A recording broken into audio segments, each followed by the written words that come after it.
The Young and the Restless spoilers tease that the Newman family will be directly targeted for a legal takedown. Yes, J.T., though dead for months and buried in Chancellor Park, is still tormenting Genoa City's infamous clan. Ray is the new guy in town. He's also an investigator who's laser-focused on the unsolved case involving Luck and Bill's not-so-dearly departed character. Nikki knows that her life will be forever changed if she's ever revealed as JT's assailant. While the actions she took against Mr. Hellstrom were instinctively to protect Victoria, what transpired after the head con could make Nikki's actions appear to be premeditated. That would surely lead to an arrest, a trial, and potential time behind bars. Of course, Vicky's in danger of her illegal actions being exposed as well. She went along with the body dump and later lied to Paul, claiming to have helped JT escape town because she still loved him and felt pressured to aid the purported fugitive of justice. Nick happened to meet Ray the other day at the GC Athletic Club's rooftop bar. Ray was a digital screen-watching soccer fan, while Nick is a longtime baseball devotee who enjoys time at the park.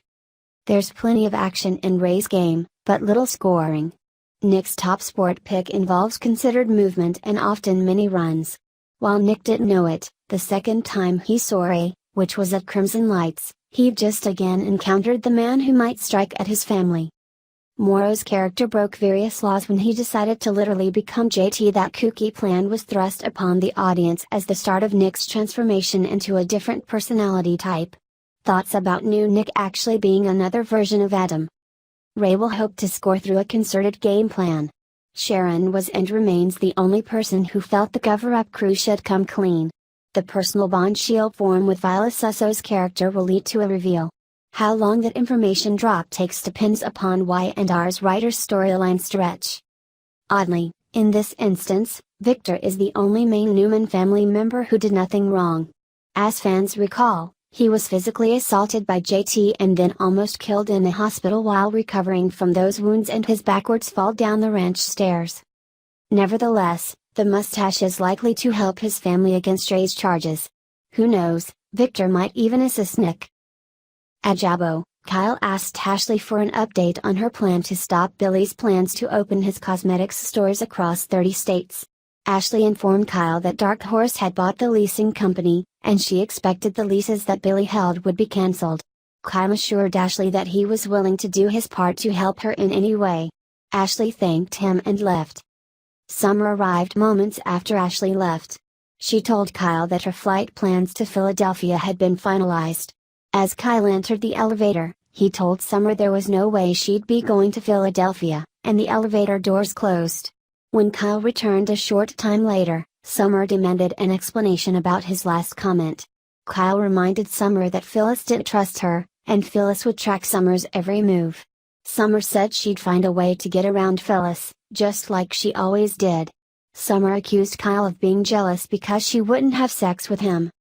Kyle asked Summer what she thought would happen between her and Phyllis if Summer managed to get Billy into bed with her. Summer said that she and her mother weren't in a good place, so it didn't matter.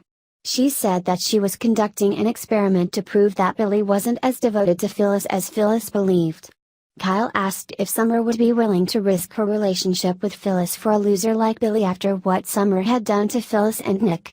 Summer berated Kyle for referring to Billy as a loser. She admitted she'd be willing to make sacrifices for Billy because he was worth it. Summer asked Kyle why he didn't believe that Billy might have the hots for her. Kyle pointed out that the situation was about her and Phyllis' relationship, not Billy. Summer said Kyle was mistaken. Kyle dared her to test her theory by taking an honest look at the garbage Summers had been hauling around for years about Phyllis. Kyle suggested that Summer should have a meaningful discussion with Phyllis. He said that it took more guts to have a discussion with Phyllis than to jump into bed with Billy.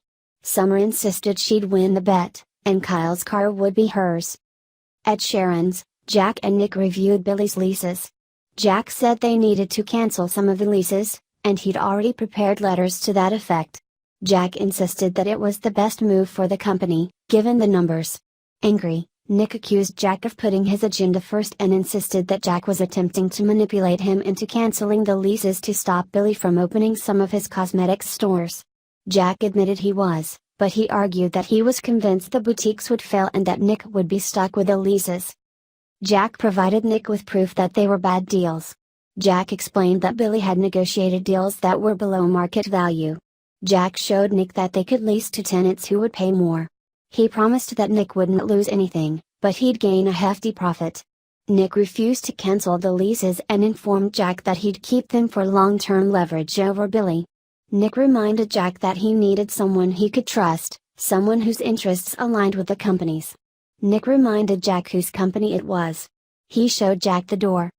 At home, Lily woke from a nightmare she'd had. In the nightmare, she was with Hillary in the car and ran the red light, which led to the accident. Kane asked if she wanted to talk about it, but Lily refused and said she never wanted to sleep again. Kane comforted her and suggested that it would be a good idea if she contacted a therapist, but Lily was reluctant to do that. Sharon was surprised to see Phyllis at Crimson Lights after Phyllis had spewed her venom, stating there was only so much of Sharon she could take. Phyllis claimed she wasn't in the mood to listen to Sharon whine about keeping their secret from Nick. The conversation turned to Summer. Phyllis told Sharon that Summer had made a lot of poor choices and continued to do so. Sharon was surprised because Summer was so sweet with Nick. Phyllis said that was because Nick had paid Summer off. Sharon asked Phyllis for an explanation. Phyllis said that Nick had given Summer spending money because Summer had blown through her trust fund. Phyllis admitted that Summer was driving her up the wall. Sharon suggested there had to be a middle ground, and perhaps a mother-daughter weekend away would put their issues to rest. After Phyllis left, Sharon greeted Kane and Lily when they arrived at Crimson Lights. Sharon hoped they were holding things together since the accident. Sharon commented that Lily was strong and assured her that she had a lot of people who supported her.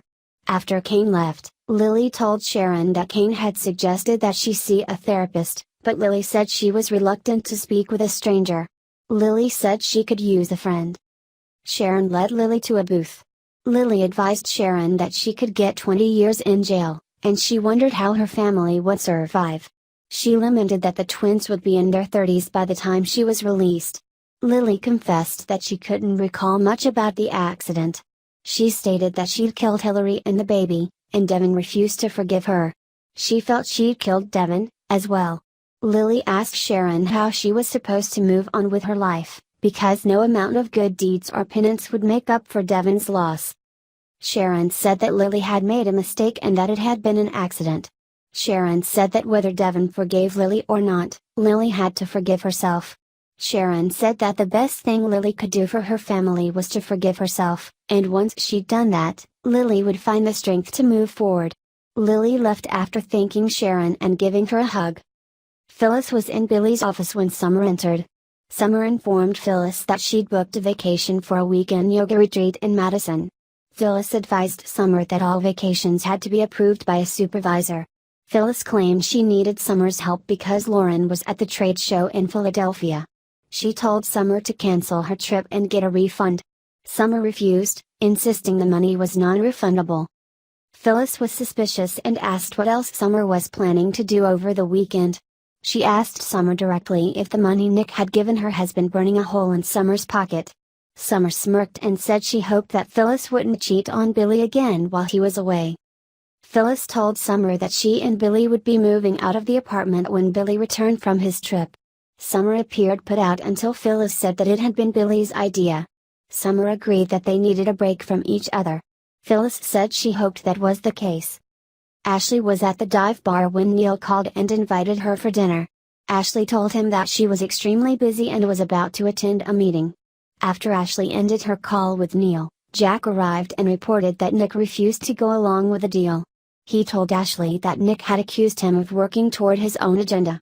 Jack said he was frustrated because he wasn't in a position to control the situation. Jack promised he'd think up another plan, but Ashley said she had another plan. Jack offered his help whenever she needed it. Before Ashley left, Jack said that in their quest to save Jabbo from Billy, he and Ashley were once again on the same side. In the athletic club dining room, Jack asked Neil about Lily's sentencing. Neil said he was brave.